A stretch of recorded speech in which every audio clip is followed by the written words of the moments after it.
ಐತಿಹಾಸಿಕ ಪ್ರಸಿದ್ಧ ಸ್ಥಳ ವಿಜಯಪುರದಲ್ಲಿ ಶನಿವಾರ ಶ್ರೀ ನಗರೇಶ್ವರ ಸ್ವಾಮಿ ದೇವಾಲಯದ ಹರಿಹರ ಬ್ರಹ್ಮ ರಥೋತ್ಸವವು ವೈಭವದಿಂದ ಜರುಗಿತು.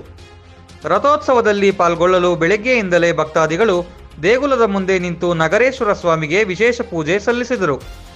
ಸುತ್ತಮುತ್ತಲಿನ ಗ್ರಾಮಸ್ಥರು ಹಾಗೂ ವಿವಿಧೆಡೆಗಳಿಂದ ಆಗಮಿಸಿದ್ದ ಸಾವಿರಾರು ಭಕ್ತಾದಿಗಳು ಶ್ರದ್ಧಾಭಕ್ತಿಯಿಂದ ರಥವನ್ನು ಎಳೆದರು. ಶ್ರೀ ನಗರೇಶ್ವರ ಸ್ವಾಮಿಯು ಹರಿಹರ ಉತ್ಸವ ಮೂರ್ತಿಗಳನ್ನು ಸಂಪ್ರದಾಯದಂತೆ ಮಂಗಳವಾದ್ಯಗಳ ಸಮೇತ ಮೆರವಣಿಗೆಯಲ್ಲಿ ತಂದು ವಿಶೇಷವಾಗಿ ಹೂವು ತಳಿರು ತೋರಣಗಳಿಂದ ಅಲಂಕರಿಸಿದ್ದ ರಥದಲ್ಲಿ ಪ್ರತಿಷ್ಠಾಪಿಸಿ ಪೂಜೆ ಸಲ್ಲಿಸಿದ ನಂತರ ರಥೋತ್ಸವಕ್ಕೆ ಚಾಲನೆ ನೀಡಲಾಯಿತು. ಇದೇ ಸಂದರ್ಭದಲ್ಲಿ ರಥ ಕದಲುತ್ತಿದ್ದಂತೆ ಭಕ್ತಾದಿಗಳು ರಥದ ಮೇಲೆ ಹೂವಿನ ಮಳೆ ಸುರಿಸಿದರು. ಭಕ್ತರಿಗೆ ದೇವಾಲಯದ ಟ್ರಸ್ಟ್ ವತಿಯಿಂದ ಅನ್ನ ಸಂತರ್ಪಣೆ ಏರ್ಪಡಿಸಲಾಗಿತ್ತು.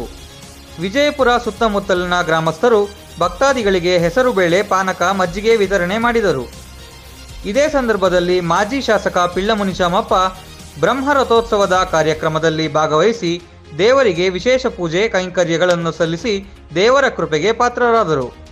ಇದೇ ಸಂದರ್ಭದಲ್ಲಿ ಶಿಡ್ಲಘಟ್ಟ ಮಾಜಿ ಶಾಸಕ ರಾಜಣ್ಣ ಹಾಗೂ ದೇವಾಲಯದ ಕಮಿಟಿ ಅಧ್ಯಕ್ಷರು, ಸದಸ್ಯರು ಹಾಗೂ ವಿವಿಧ ಪಕ್ಷಗಳ ರಾಜಕೀಯ ಮುಖಂಡರು, ವಿವಿಧ ಧರ್ಮಗಳ ಮುಖಂಡರು ಭಾಗವಹಿಸಿದ್ದರು.